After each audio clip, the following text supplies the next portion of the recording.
Welcome to Business of Being Black with Tammi Mack. I am Tammi Mack, and it's Friday. And the business of being black is the Federal Reserve's fight against inflation and its impact on the Black community. Also, why the Idaho and Texas GOP are putting measures in place to declare that President Joe Biden's presidency win was illegitimate. And the new anguish felt by parents and families in Uvalde, Texas, following the release of never before seen footage. Plus, a new viral challenge has a lot of parents in an uproar. Get ready for a round of political and trending highlights of the week with our Friday guest. Please welcome activist and radio personality, Dominique DePrima. Hi, Dominique. What's up, Tammi Mack? Political analyst Ed Sanders is here. Hey, Ed. Tammi Mack, good to see you. Comedian and filmmaker Alycia Cooper. Hi, Alycia. Hey, Tammi. Happy Friday. And the president and founder of Alycia Management Consulting, Dr. OJ Alycia, is with us today. Hi, Dr. Alycia. Hey, Tammi Mack. Let's get right down to the business of being Black. So the Federal Reserve has signaled that another 75 basis point rate hike could be on the table during the next Federal Open Market Committee meeting, which happens later this month. Now, experts project that the Federal Reserve System is likely to continue raising rates after its July meeting due to the inflation expectations projection. There could be several rate hikes to come in the year and into 2023. What could be the consequences of a hike of this magnitude, Ed? Obviously we're deeply concerned with the cost of goods going up, and for working families and those raising kids and just making it by, the cost is going up, and raising interest rates will tend to, we hope, slow the inflation. I mean, we hope that it slows people by spending. Ultimately, the size of the rate increase is significant. 75% or 75 basis points is a large jump. And it lets you know that the economy is overheating and that the government is probably going to have to take some drastic measures. Hopefully, the measures that they take don't have a ripple effect of causing more pain on everyday folks. It would be harsh, Ed. Dr. Alycia. Well, the government has already done the ripple effect that caused this problem in the first place. Last year, you had the Biden administration and the Democrats in Congress who passed a partisan bill, no Republicans supported it, that put a ton of money into the economy. Inflation happens when the money supply outraces the production of goods. Basically, you got more money out there than people are willing to buy stuff. And so as a result, you have all these problems that we've got now. When you raise interest rates, that makes it effectively more expensive to do business. So ideally, things will start to calm down. But again, this is a problem that for the most part is the problem of the Democrats, of the Biden administration, for ignoring their own economists who said not to increase spending. They did it anyway, and now the American people are paying the price. Alycia.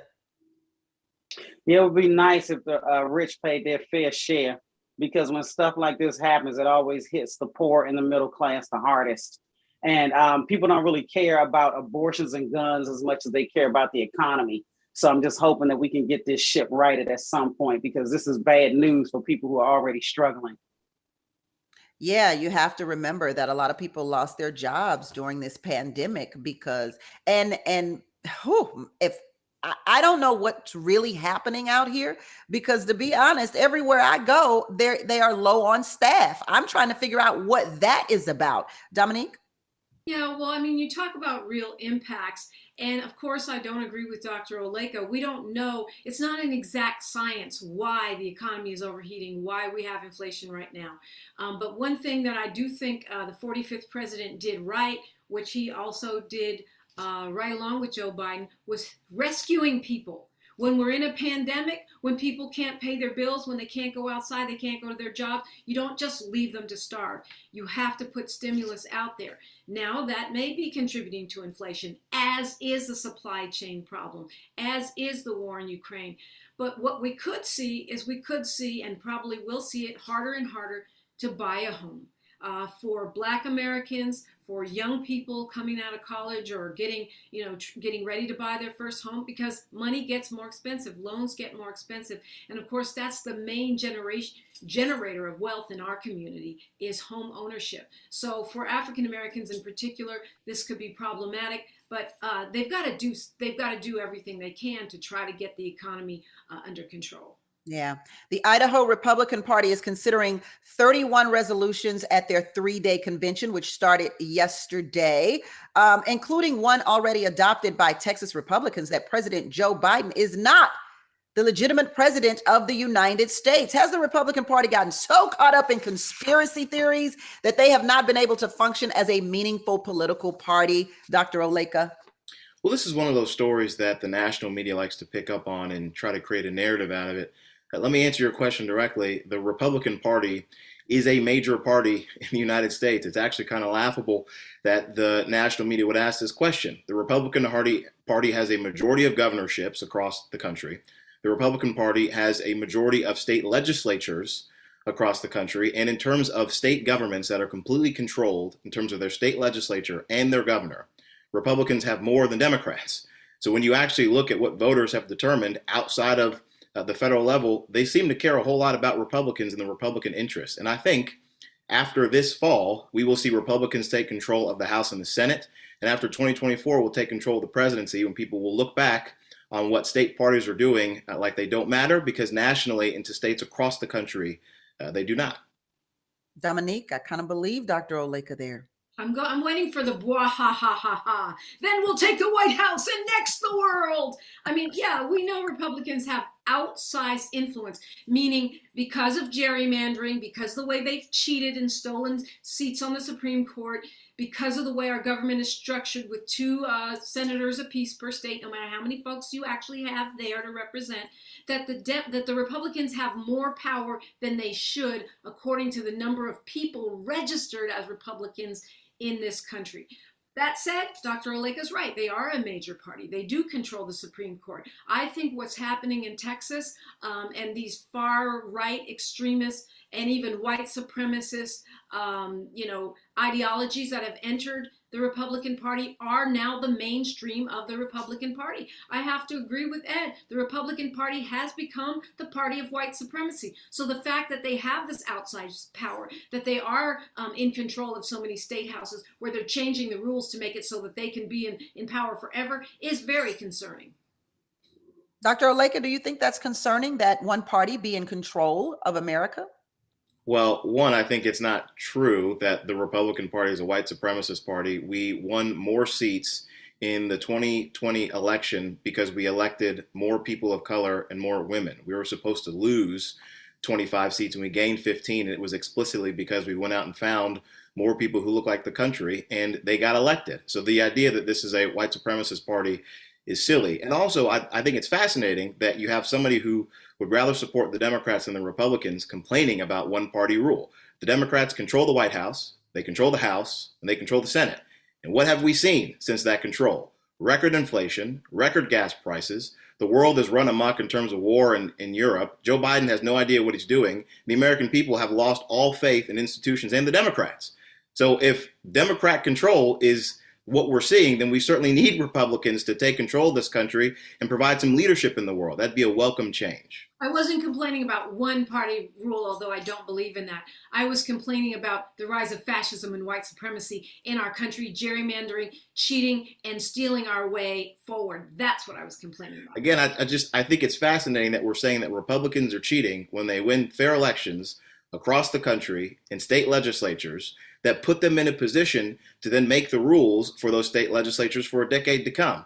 Again, so our soulmates understand, if you're able to control the legislative process in your state legislature, for most states, you have to be in control for at least a decade, or at least win the election right before the decade changes. Because Republicans have done that, it's because Democrats didn't provide the results that the people in their states wanted. That's not a Republican problem. That's a problem for Democrats. Alycia. What I think we're talking about, though, is the platform in Idaho and Texas, which ultimately is divisive.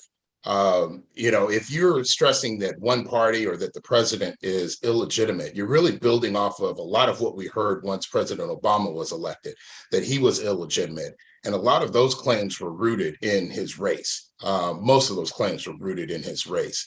To Dominique's point, the Republican Party had an incredibly hard, difficult time, and in a lot of cases, did not accept President Obama as president of the United States simply because he was Black.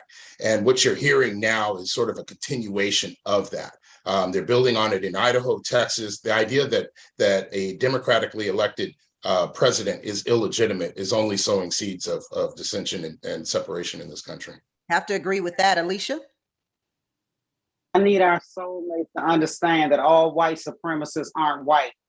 And for the Republican Party that's considering all this craziness because they say that Joe Biden isn't the legitimate president. Well, if he wasn't the legitimate president, he's the president now. So it's time to move on. Is that what you got? It's time to move on. We're like 2 years in. Two whole years in. It's time to move on. It's time for them to move on. Dr. Oleka, what do you think about this Texas and Idaho trying to declare him illegitimate? Well, I don't think much about it. And again, state parties have all kinds of resolutions all the time. State parties are not the ones who go to the ballot box. State parties oftentimes don't get involved in primaries, which is where nominees are chosen. We had the Republican Party of Kentucky censure Mitch McConnell because he didn't like Trump enough. McConnell hasn't lost any power in Kentucky. So the way that these things work across states are very different. Idaho and Texas, I don't think it's going to make that big of a difference. All right. Well, we'll come back and talk about Texas even more on the business of being Black with Tammi Mack on Fox Soul. We'll be right back.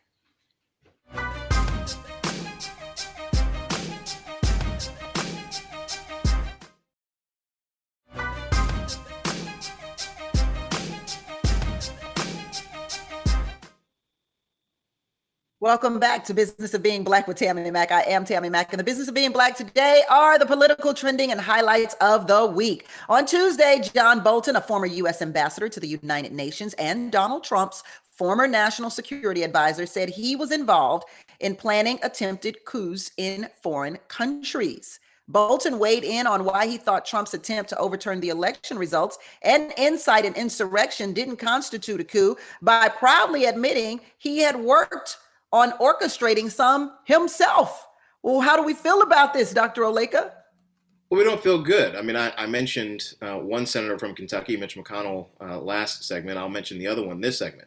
Senator Paul has always been concerned about John Bolton and the streak that does exist in the Republican Party, having an interest in getting involved internationally when we don't necessarily need to.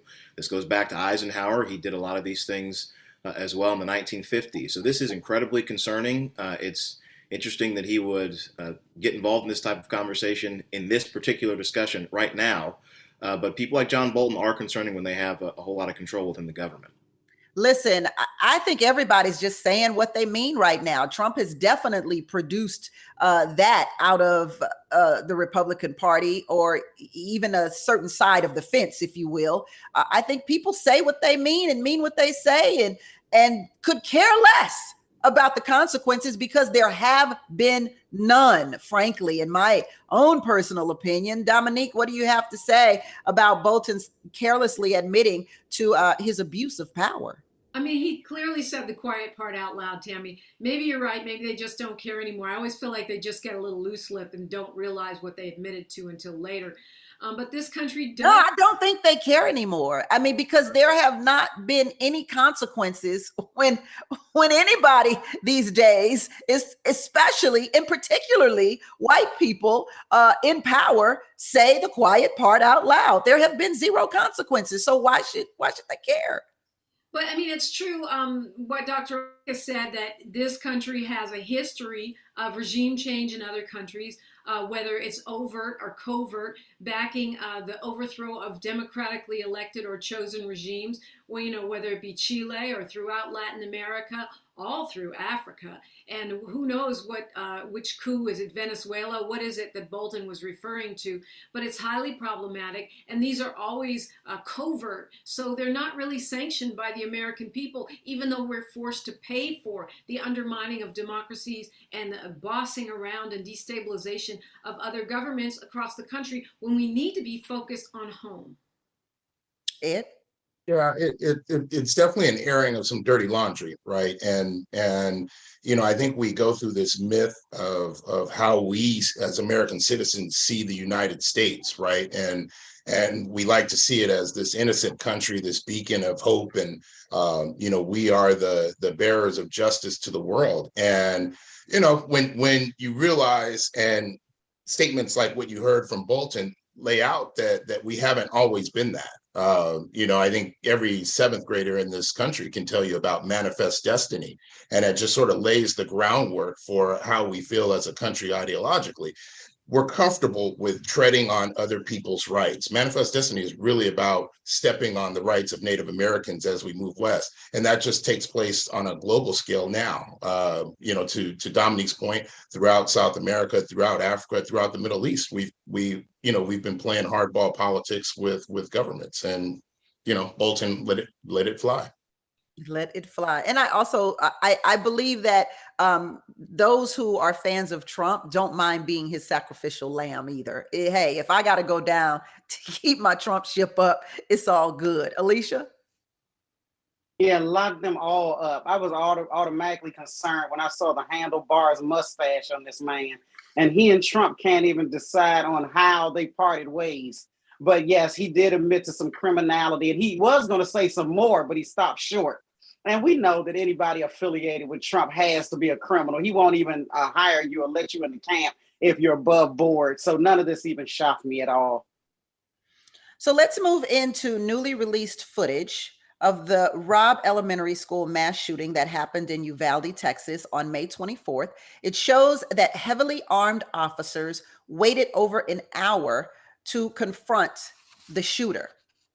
What are your thoughts on those officers who fail to rush to the aid of 19 children and 2 teachers? And we've also heard since then that parents made moves that the officers refused to in order to save their children. Dominique, you have children, you have a child. Yeah, it's a parent's worst nightmare. It is a failure, a dereliction of duty. It's not just that they were standing there, which is bad enough. You can see the shields, you know, the weapon shields. You can see the high-powered weaponry that they had at their disposal. And then you see them turning around and running away. I mean, it just doesn't get any worse than this. And someone made the observation that much of this small town of Uvalde is in the employment of law enforcement there. So whether or not we can ever get a fair and full accounting of what happened, it's highly unlikely. Yeah. Ed, you've got kids. How does this make you feel? And it's heartbreaking, right? You know, for any of the families that have impacted, you know, I think one, you know, just the scoop of the way the story was released. I understand that, you know, they were supposed to hold a meeting a few days later, if not this weekend, to have the video previewed to the families that the press leaked early.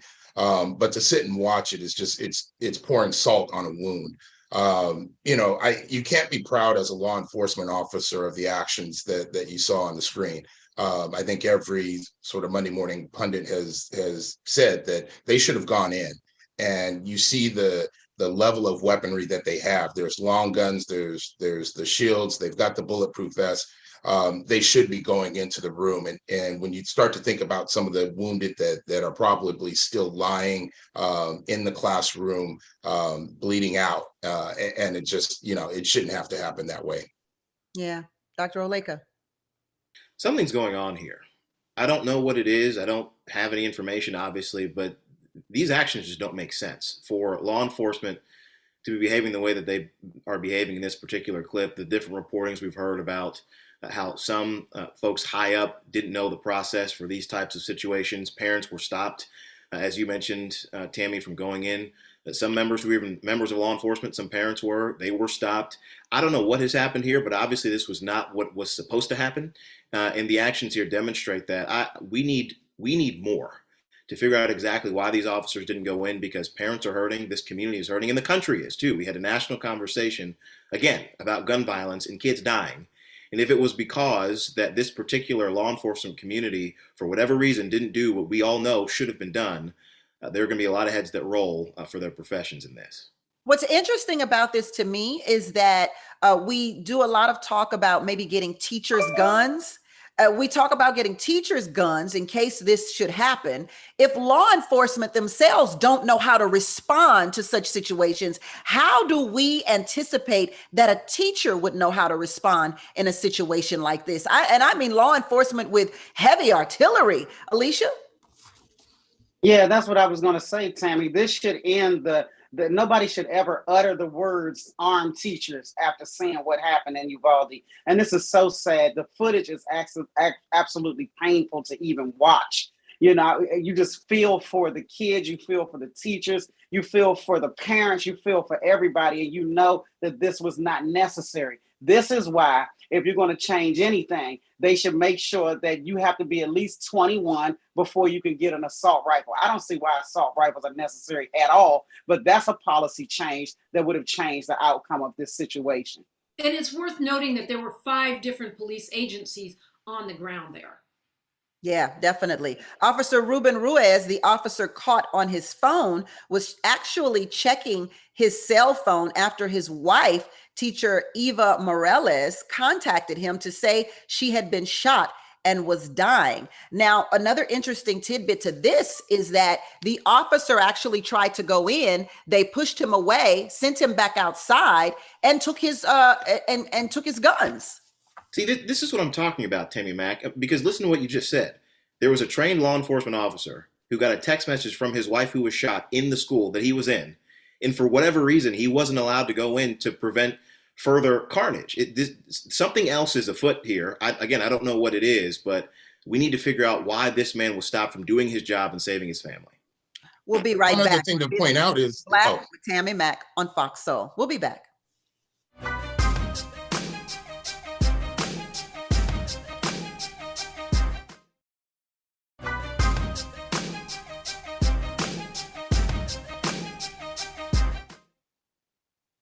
Thank you for watching Business of Being Black with Tammi Mack. I'm Tammi Mack. Now, the Uvalde, Texas tragedy has no doubt left us all in a state of fear, confusion, and sadness. Life is full of twists and turns, stress, changes, grief, moments of growth, and moments where we feel like we're taking a few steps back.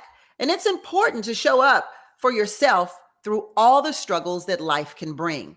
BetterHelp, that's HELP, online therapy, is here for those twists and turns and will assess your needs and can match you with your own licensed professional therapist in less than 48 hours. If you're like me, you need someone to talk to. Times have been tough. Pandemics, viruses, inflation, quarantines. The last 3 years have not been paradise, y'all, for any of us. It's not a crisis line. It's not self-help. It is professional therapy done securely online. And the service is available for clients worldwide. And you can log into your account anytime and send a message to your therapist. You can schedule weekly video or phone sessions so you won't ever have to sit in an uncomfortable waiting room as with traditional therapy. BetterHelp is committed to facilitating great therapeutic matches so they make it easy and free to change therapists if needed. It's more affordable than traditional offline therapy, and financial aid is available. Yes, that's what we need. So look, BetterHelp, that's HELP, is a great way to show up for yourself and invest in your well-being because, well, you deserve some inner peace. Visit their website and read their testimonials that are posted daily. Visit BetterHelp, that's HELP.com/BOBB. That's Better HELP. And join the over 2 million people who have taken charge of their mental health with the help of an experienced professional. In fact, so many people have been using BetterHelp that they're recruiting additional therapists in all 50 states. And I have a special offer just for my viewers. Get 10% off your first month at BetterHelp. That's HELP.com/BOBB. Back to more business of being Black with Tammi Mack.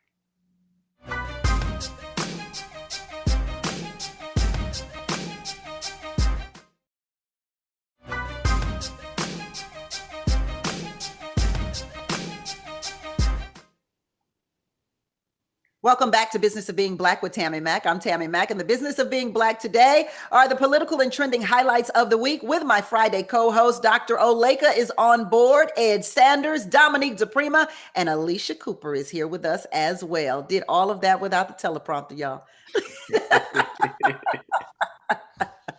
So let's get down to the business of being Black. WNBA player Brittany Griner's hearing that happened in a courtroom outside Moscow ended Thursday without a verdict. Griner was arrested in Moscow in February for possessing hashish oil in her luggage.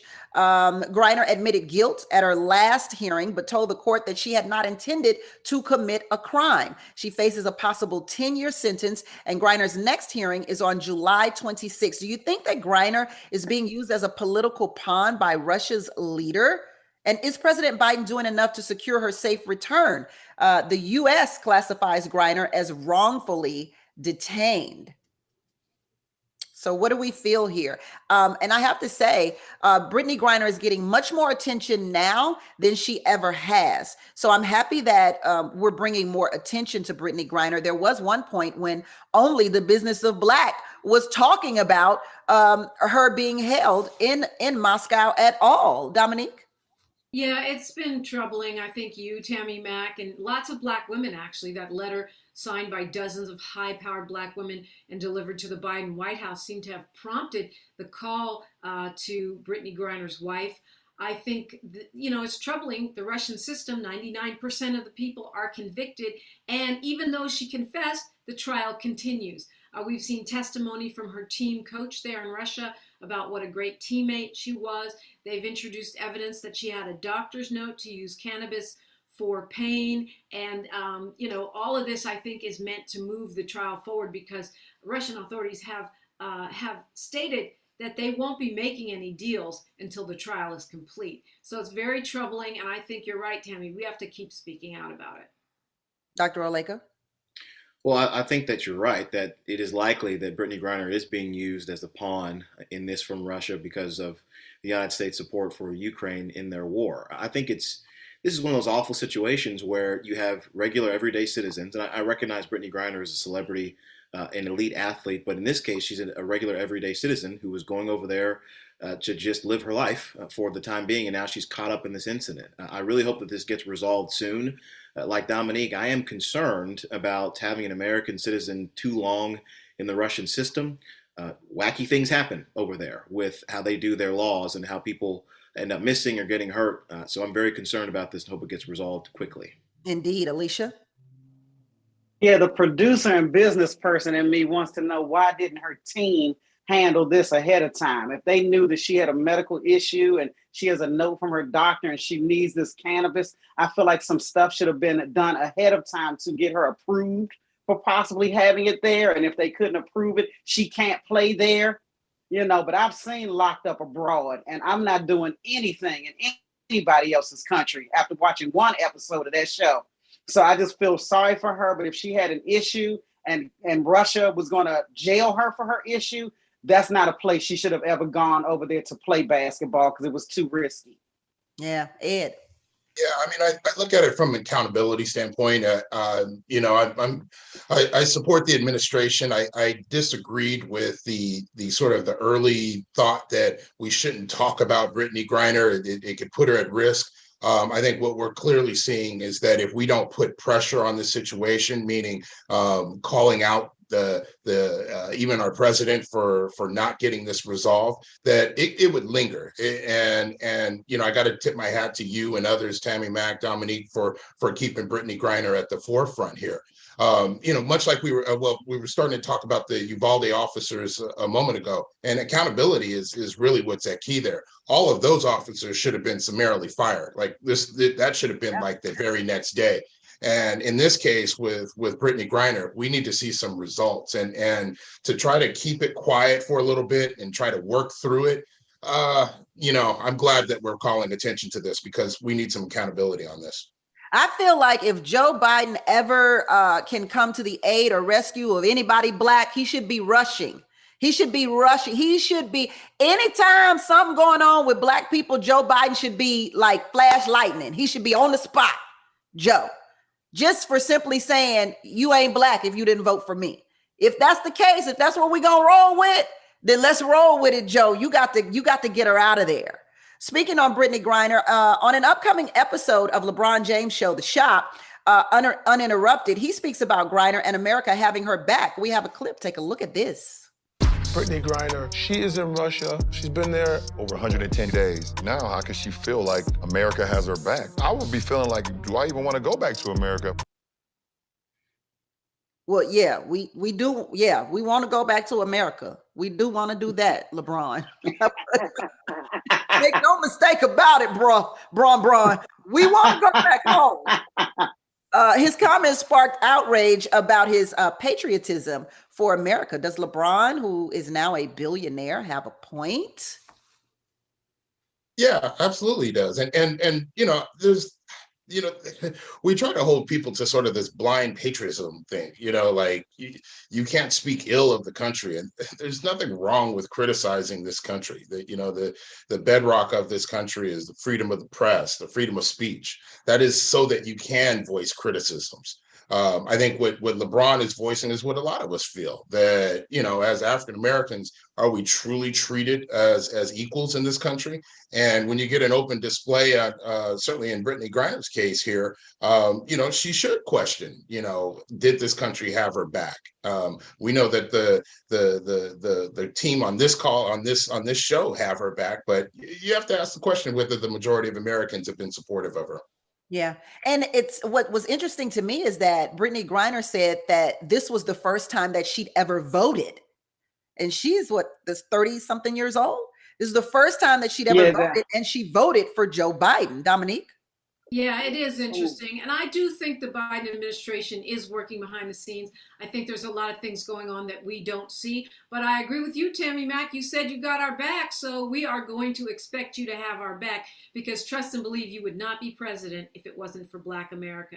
As to LeBron, I think a lot of the people that are criticizing him already had their panties in a bunch, because LeBron James has come out as somewhat of a social justice activist, putting his money, his investments, and his brand behind pro-Black progressive causes. So they would have been mad no matter what he said. I think they jumped on the opportunity. There is such a thing as a progressive patriot. I'm one. I love my country, so I want it to live up to all that it says that it is.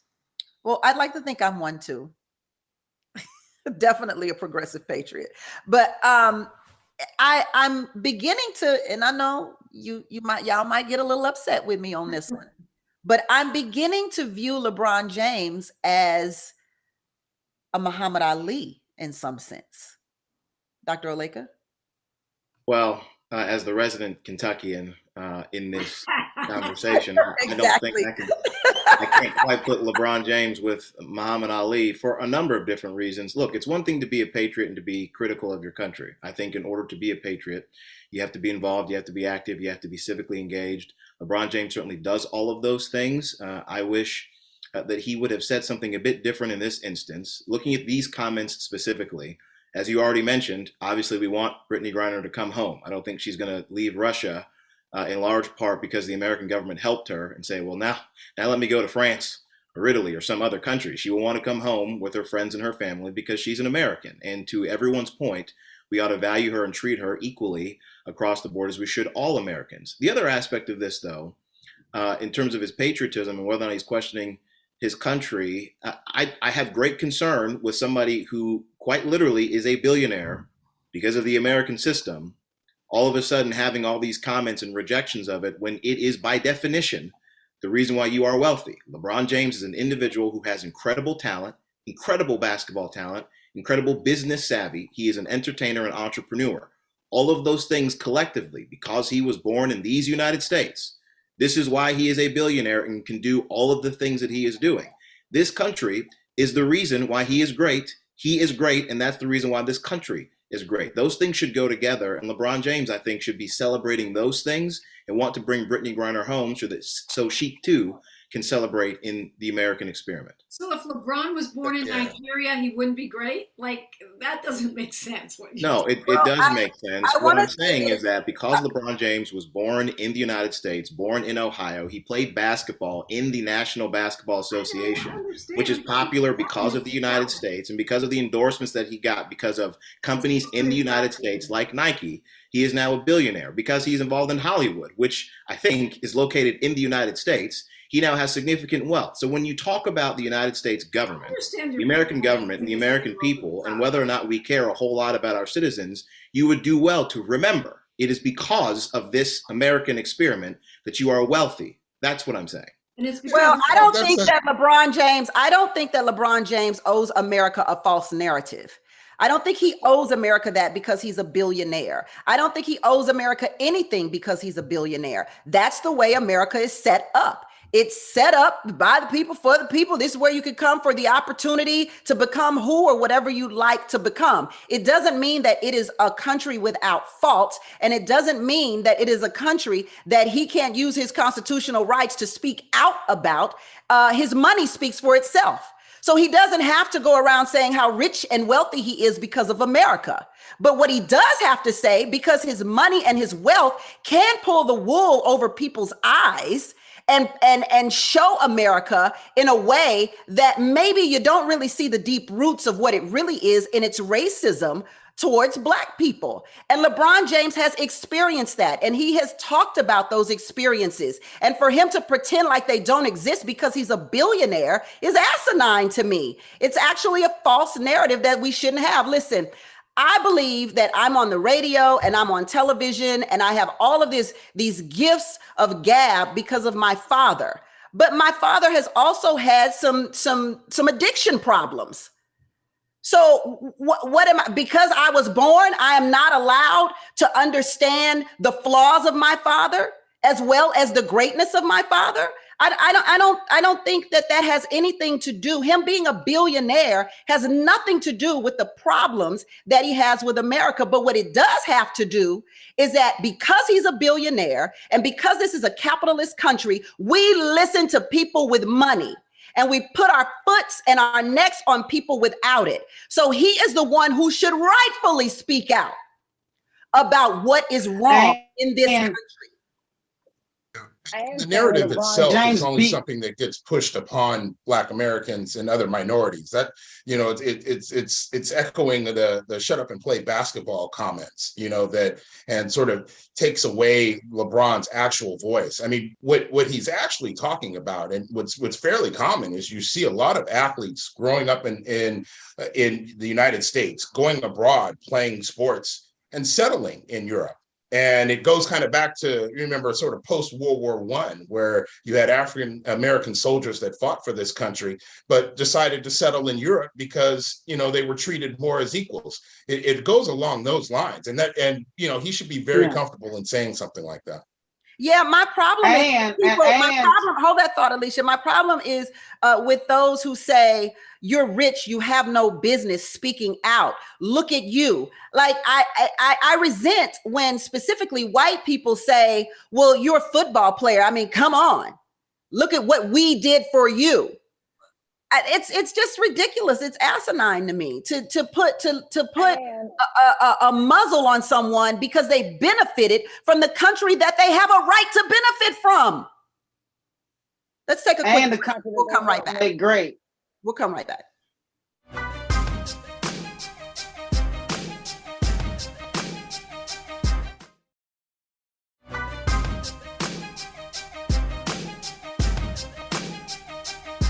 Welcome back to Business of Being Black with Tammi Mack. I'm Tammi Mack, and my co-hosts were getting on me off the break because they didn't want to embarrass me on the air live to my comparison of LeBron James to Muhammad Ali. Listen, I said what I said.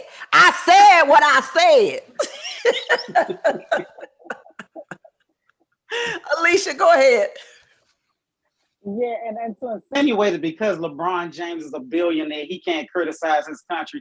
Because he made $1 billion, the people who are his bosses have made 100 billion. And LeBron James has beaten the odds. And we know what that means. As a black man growing up in America, he had odds to beat. And it annoys me when people say that he shouldn't speak out because he's a billionaire. To Ed's point, they never say that to Laura Ingraham. She's rich, white, and sitting there on Fox News complaining all night, every night. Nobody ever tells Laura Ingraham, you made money in America, Laura, shut your pie hole. They only reserve that for black people. And I'm glad that he's using his platform to speak up because a lot of rich people don't. And I want to say one more thing about the Brittany Griner situation. When she admitted that this was the first time she voted, I have to be honest, that annoyed me because anybody who could have voted in 2016 and didn't vote, I say, y'all, Trump won by slim margins in the states that he won in, which caused him to win the Electoral College. And I got to tell you, when people tell me they didn't vote in 2016, it boils me. Are you boiled right now?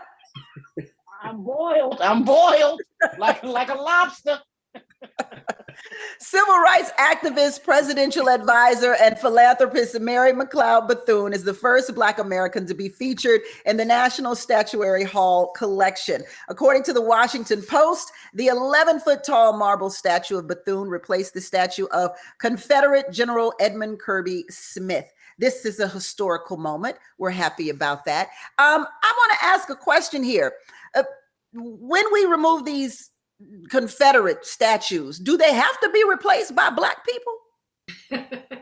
Yes, absolutely. I was just trying to figure out, like, aren't there some good white people in this world? Like, do they have to be replaced? Who the heck was Edmund Kirby Smith? Let's start there. The most mediocre white people getting statues. I ain't never heard of no Edmund Kirby Smith. They knock his behind on the ground. He should have never had a daggone statue to begin with. It's our time. I want all Black people up there. I want everybody Black. Like Issa Rae said, we rooting for everybody Black right now to get these statues. Go ahead, Mary McLeod Bethune. It's long overdue. Okay, go ahead, Dr. Oleka. Well, I mean, I'm not a fan of having Confederates anywhere in the U.S. Capitol. If you were a general or a leader in the Confederacy, by definition, you were a traitor. So you should not be heralded in any way in the American Capitol or in Washington, D.C. Now, a lot of these, if this is the area in the Capitol that I'm thinking, I think states get to make this decision. So it's good that the state made the decision to put Mary McLeod Bethune up there. She was, again, an advisor to both Republican and Democrat presidents. She was an advocate for the uplift of Black folks in the 20th century, which is fantastic. I think this is a good thing. All right, Dr. Oleka. Yeah, I do too. And to your question about should they be African Americans replacing them, absolutely. I think you kind of got to step back and think about how those statues came to be in the first place. A lot of them came, sort of post World War I. I was talking about the African American soldiers fighting in Europe and coming home. When they got home, a lot of the southern states really took actions to try to put Jim Crow back in order. And one of those actions was lifting up the lifestyle and heralding Confederates. And so I think even with this statue, you see that it came shortly after World War I when it was donated to the museum. So it makes sense to wipe it clean and then replace it with African Americans. I'm just asking, like, all of them though? All of them. I'm fine with it. Yeah, we need, representation matters, Tammy. But I think in this particular case, it's very poignant because you're taking down a Confederate general and replacing it with a woman whose parents were enslaved. Her parents, not her grandparents, not her great-great-grandparents. Her parents were enslaved descendants of Africans. She rose to be an advisor to presidents, one of the leading educators in our country, and just a towering figure. So for me, there's poetic justice in that, and it tells the real story that we don't tell enough about the power, the incredible rise and resilience of Black Americans to go in one generation from enslavement to White House presidential advisor is really stunning if you think about it. It is absolutely stunning, and we love it. So let's go to something. I'm ready to find out if you guys like this challenge or don't like this challenge. I am eager to hear how you feel about this one. Parents across the country are taking part in the Put Your Shoes On challenge. It's a challenge where parents ask their children to put their shoes on because, some other parents, they're about to fight and they have a child their age. And if the child jumps in, they're going to have to jump in. Now, we've seen a multitude of responses from the children, most of the children putting their shoes on, going, let's go, let's get it. And then some crying in tears, being traumatized, going, I don't want to fight. So how do we feel about this? Check this clip out. And if our daughter jump in, I need you to handle her daughter. Let's go. Put your shoes on. Sonali, I need you to go put your shoes on right now. Why? Because I'm about to go fight somebody, and I need you to fight their daughter if I'm fighting somebody. Put your shoes on now. Why? Because I'm gonna go fight this girl, and if her son comes out, I need you to fight him. Okay.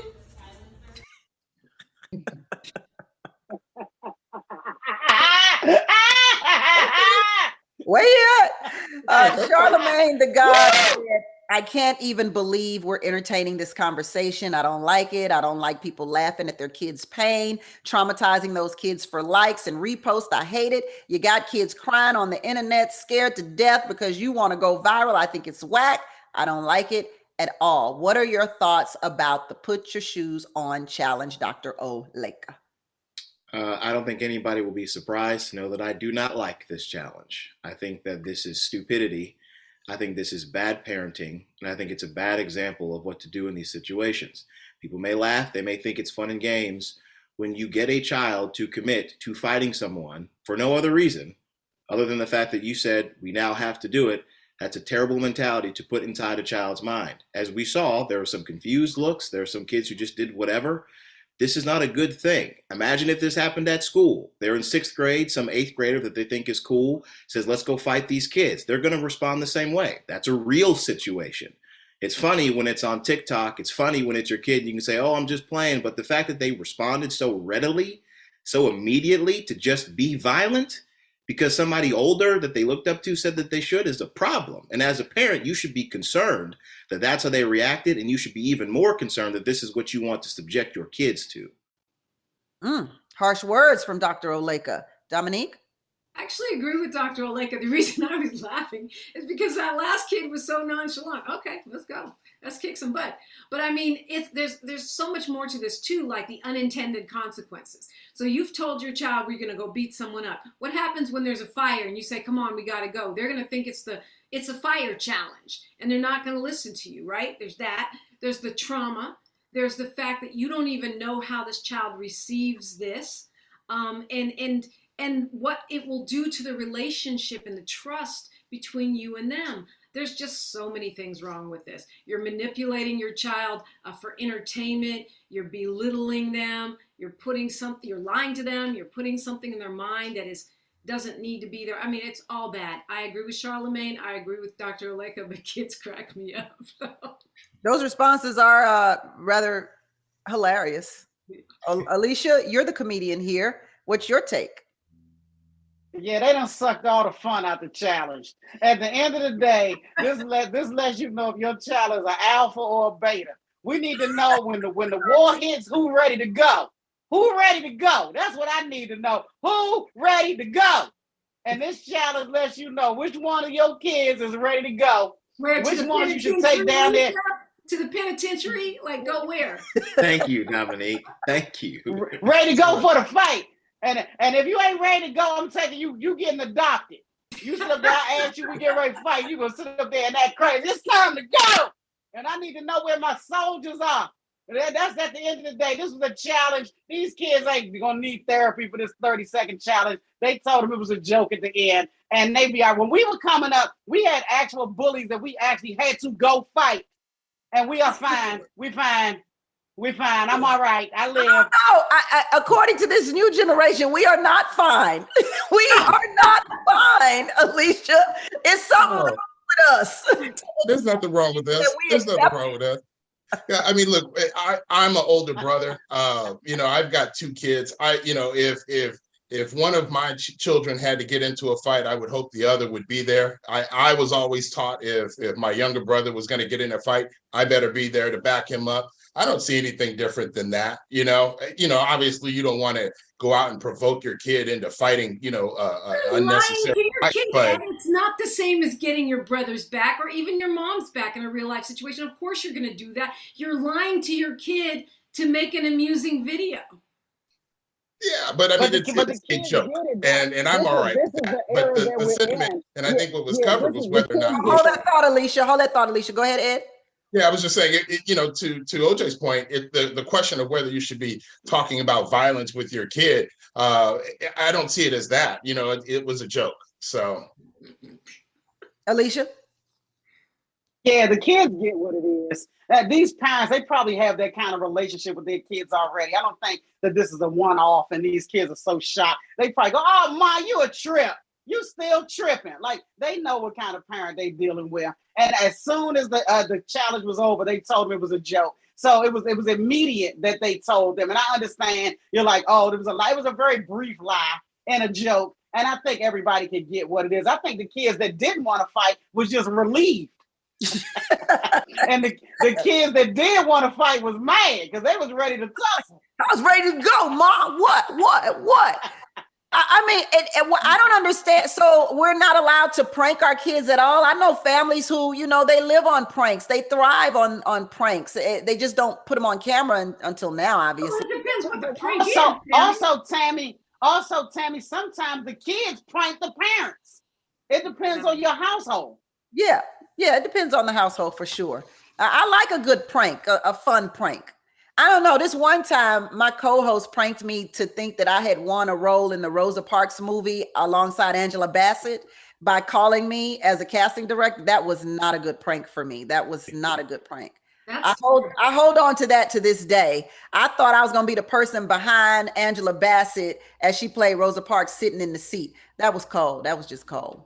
I want to end the week on a good note. Speaking of acting, Blackish actress and the mother of Hollywood, Jennifer Lewis got her flowers today by being honored with the 2,726th star on the Hollywood Walk of Fame. So congratulations to Jennifer Lewis. If anyone deserves a star, she is long overdue. So congratulations, Jennifer Lewis. That's the business of being Black with Tammi Mack. Thank you, Ed. Thank you, Dr. Oleka. Thank you, Dominique DePrima and Alycia Cooper. You go ahead and get on that Alaskan cruise, girl. Cruise on off from us. Until next time, everybody, it's a blessing to be in your box. Bye, y'all.